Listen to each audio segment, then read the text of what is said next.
Boa noite. Já pararam para pensar onde poderíamos estar hoje? Talvez em cidades flutuantes? Ou com a cura para doenças que ainda nos assombram? É um exercício de imaginação fascinante, não é? Mas também um pouco melancólico. A verdade é que a nossa jornada, a jornada da humanidade, não é uma linha reta sempre para cima. Ela é cheia de curvas, de desvios e de perdas terríveis. Nós não apenas avançamos, nós também regredimos. Esquecemos coisas que já soubemos um dia. Imagine o conhecimento como uma grande biblioteca. Ao longo dos séculos, nós não apenas adicionamos livros, nós também permitimos que incêndios e inundações e a própria negligência consumissem prateleiras inteiras. E o que estava nelas? Talvez o mapa para um futuro que ainda não alcançamos. Nossa arrogância moderna, muitas vezes, nos faz acreditar que somos o ápice de tudo, o ponto final da evolução intelectual. Mas essa é uma visão perigosamente limitada.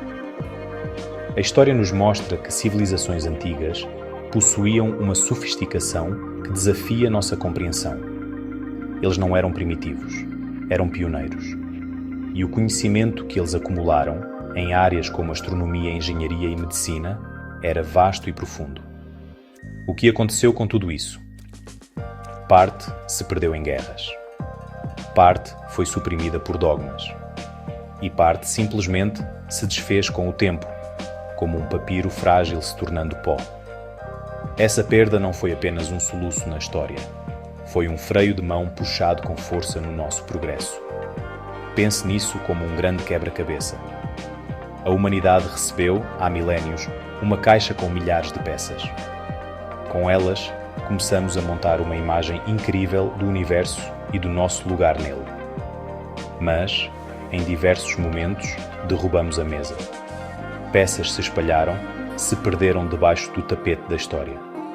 E quando começamos a montar de novo, tínhamos que redescobrir o formato de peças que já tínhamos na mão. A roda foi reinventada várias vezes.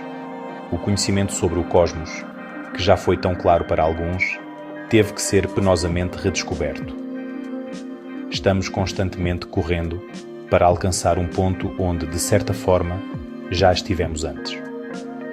O conceito do grande esquecimento não é apenas uma teoria académica, é uma advertência. Ele nos diz que o conhecimento é frágil, precioso, e que a sua preservação não é garantida. Hoje, em 2025, olhamos para trás e lamentamos o que foi perdido. Mas será que estamos fazendo o suficiente para garantir que as gerações futuras não olhem para nós com a mesma tristeza? Será que elas não vão se perguntar sobre o conhecimento que nós, com toda a nossa tecnologia, deixamos escapar por entre os dedos? A história do que perdemos é, na verdade, uma história sobre o que precisamos proteger. Agora, com urgência. É uma conversa que precisamos ter. Havia um lugar no mundo antigo que era mais do que uma cidade. Era uma ideia, um sonho. Esse lugar era Alexandria. E no coração dessa cidade batia um pulso poderoso a sua grande biblioteca. Não era apenas um depósito de rolos de papiro. Era o cérebro coletivo da humanidade. O maior centro de conhecimento que o mundo já tinha visto. Lá, as mentes mais brilhantes da Grécia, do Egito e de todo o mundo conhecido se reuniam. Eles não apenas liam, eles debatiam, traduziram, criavam. A matemática, a astronomia, a filosofia, a medicina, tudo florescia sob o seu teto. Era ali que a circunferência da Terra foi calculada com uma precisão espantosa. Era um farol de racionalidade e curiosidade. A importância da Biblioteca de Alexandria é quase impossível de exagerar. Ela representava a ambição humana em sua forma mais pura, a de compreender tudo. Imagine um lugar onde Eratóstenes media o nosso planeta, onde Euclides escrevia os elementos da geometria, onde Herófilo desvendava os segredos do corpo humano. Era um Google da antiguidade, mas um Google vivo, pulsante, feito de debate e descoberta. O conhecimento não estava apenas armazenado. Estava sendo constantemente expandido e refinado. Se a história tivesse seguido seu curso natural, a partir dali, o Renascimento poderia ter acontecido 1000 anos antes. A Revolução Científica poderia ter sido uma evolução natural, não uma ruptura. Mas os faróis, por mais brilhantes que sejam, podem ser apagados. E a chama de Alexandria se extinguiu.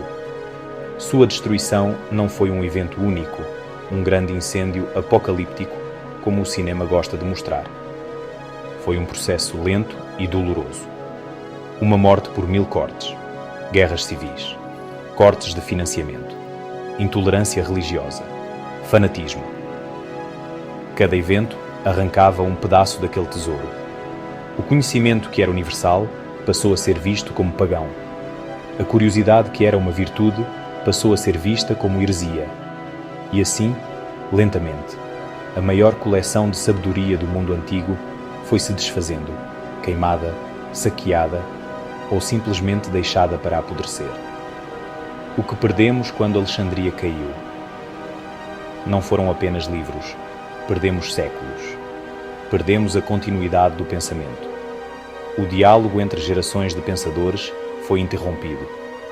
Obras inteiras de filósofos, peças de teatro, tratados científicos, desapareceram para sempre. É um buraco negro no coração da nossa história intelectual. Nós nunca saberemos completamente o que estava naquelas prateleiras perdidas, mas podemos sentir a sua ausência. A queda de Alexandria não foi apenas a perda de um edifício, foi o início de uma era de esquecimento. Um lembrete sombrio de como a civilização é uma camada fina de gelo sobre um oceano de caos e ignorância, e como esse gelo pode quebrar. A perda de conhecimento não foi apenas filosófica ou literária, foi também profundamente prática.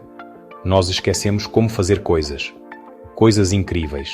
Os romanos, por exemplo, eram mestres da engenharia.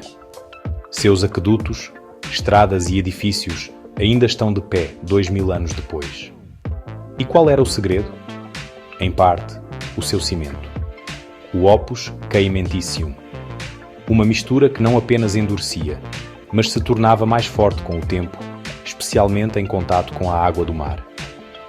Eles construíam portos e quebra-mares que desafiam a erosão até hoje. E então, a receita se perdeu. Com a queda do Império Romano, essa tecnologia desapareceu. Por mais de 1000 anos, a Europa não conseguiu produzir um concreto com a mesma durabilidade. E o que dizer dos gregos? Nós os conhecemos pela filosofia e pela democracia. Mas eles também eram inventores geniais. Em 1901, mergulhadores encontraram os destroços de um navio antigo, perto da ilha grega, de Anticítera. Dentro, havia um objeto que não deveria existir. Uma caixa de bronze corroída, cheia de engrenagens complexas. Era o mecanismo de Anticítera, um computador analógico com mais de 2000 anos. Ele era usado para prever posições astronómicas, eclipses e até mesmo o ciclo dos Jogos Olímpicos.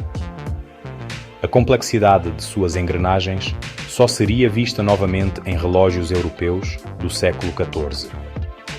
Por mais de um milénio, a capacidade de construir algo tão sofisticado simplesmente evaporou.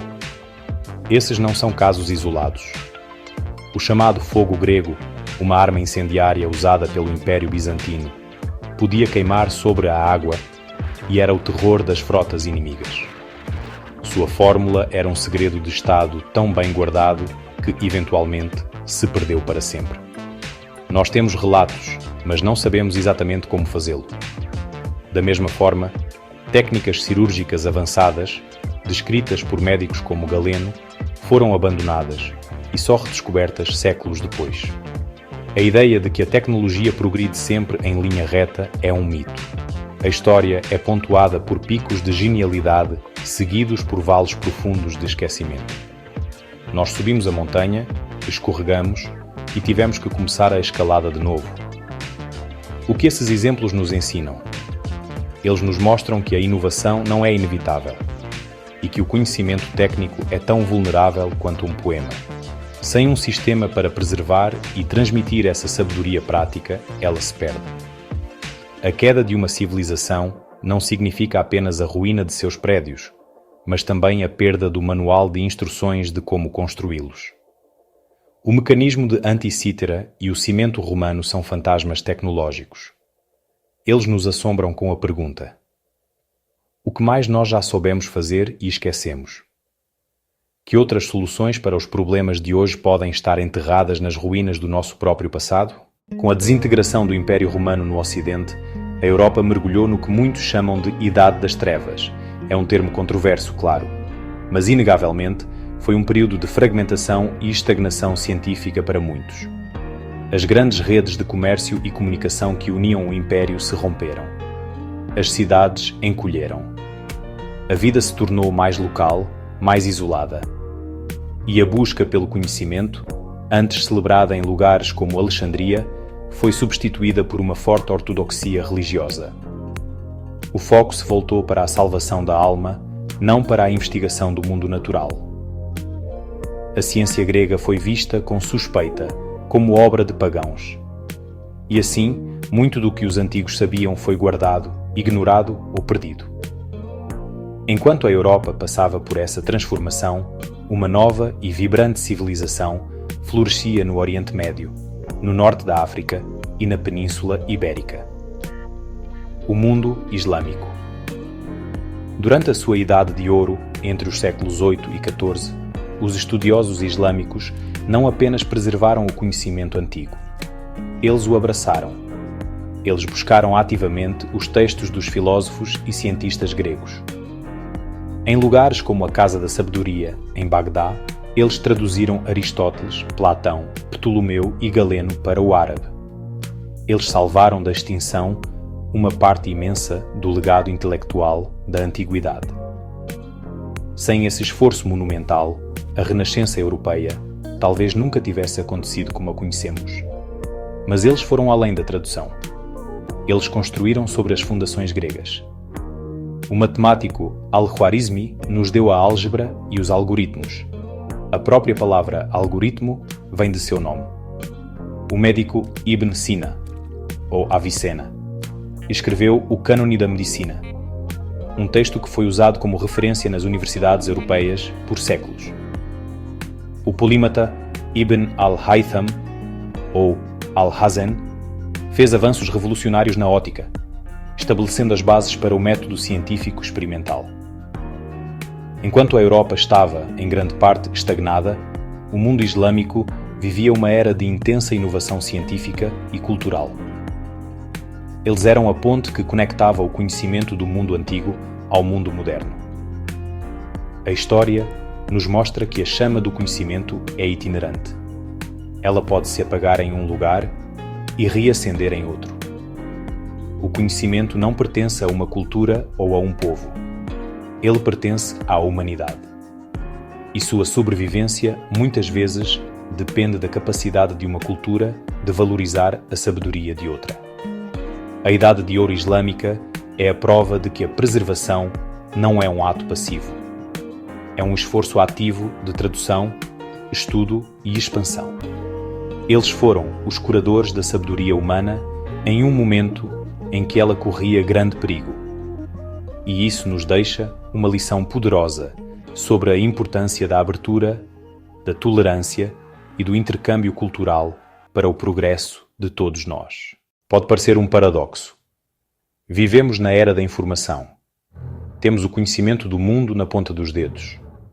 Como poderíamos, em pleno século XXI, correr o risco de esquecer? A verdade é que a nossa era digital, com toda a sua maravilha, criou novas e sutis formas de fragilidade. Nós trocamos o papiro e o pergaminho, que podem durar milénios, por discos rígidos, servidores e nuvens. E essa mídia digital é surpreendentemente efêmera. Formatos de arquivo se tornam obsoletos. Mídias de armazenamento se degradam em décadas, não em séculos. Um pulso eletromagnético, uma falha de servidor em massa, ou simplesmente a falta de migração para novas tecnologias pode apagar bibliotecas inteiras em um instante. Além da fragilidade tecnológica, enfrentamos o risco da sobrecarga e da superficialidade. A quantidade de informação disponível é tão vasta que se torna ruído. A nossa capacidade de discernir o que é importante do que é trivial está sendo constantemente testada e muitas vezes falhando. O conhecimento profundo, que exige tempo e concentração, compete com o fluxo incessante de informações rasas e entretenimento. Estamos nos tornando ótimos em encontrar respostas rápidas, mas talvez estejamos perdendo a habilidade de fazer as perguntas certas. A dependência de ferramentas de busca pode atrofiar nossa própria memória e nossa capacidade de conectar ideias de forma independente. O conhecimento se torna algo que acessamos, não algo que possuímos. A censura e a manipulação também ganham novas e poderosas ferramentas na era digital. A história pode ser reescrita não queimando livros, mas alterando uma entrada na Wikipédia ou deletando arquivos de um servidor. Governos e corporações podem controlar o acesso à informação de maneiras que os imperadores romanos jamais sonharam. O que é considerado verdade pode ser moldado por algoritmos e bolhas ideológicas, criando realidades paralelas onde fatos básicos são contestados. O potencial para um buraco da memória digital, onde informações inconvenientes simplesmente desaparecem, é real e assustador. O mesmo poder que nos conecta pode ser usado para nos isolar e nos enganar. O risco, portanto, não é que a informação deixe de existir. O risco é que ela se torne inacessível, ininteligível ou corrompida. Estamos construindo uma civilização que depende de um sistema operacional complexo e delicado.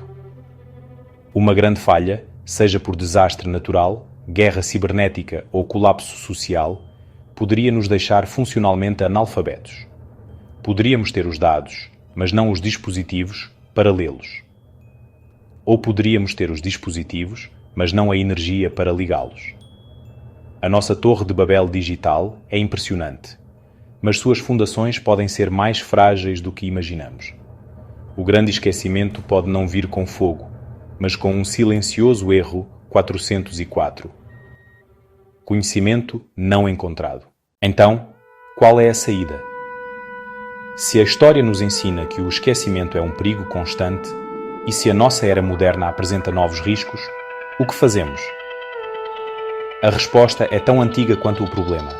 Nós devemos nos tornar guardiões conscientes da nossa memória coletiva. A preservação do conhecimento não pode ser um ato passivo, deixado ao acaso. Deve ser uma missão ativa, intencional e prioritária. Isso significa valorizar não apenas a inovação, mas também a curadoria. Significa honrar os bibliotecários, os arquivistas, os historiadores e os tradutores, tanto quanto honramos os inventores e os empreendedores.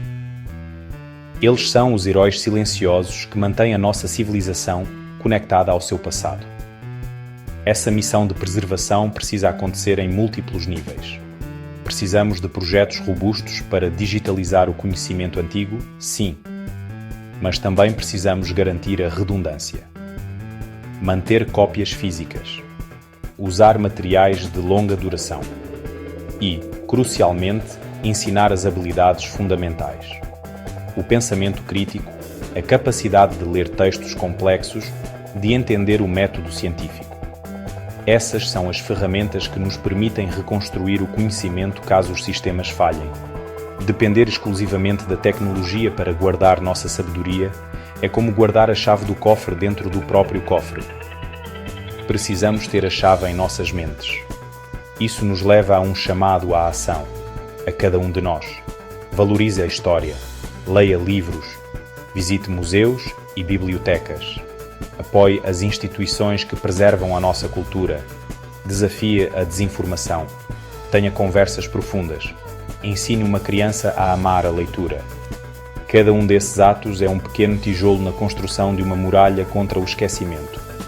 Nós não podemos nos dar ao luxo de repetir os erros do passado. A arrogância de achar que já sabemos tudo, a intolerância que queima livros e silencia vozes, a negligência que deixa tesouros se perderem no pó.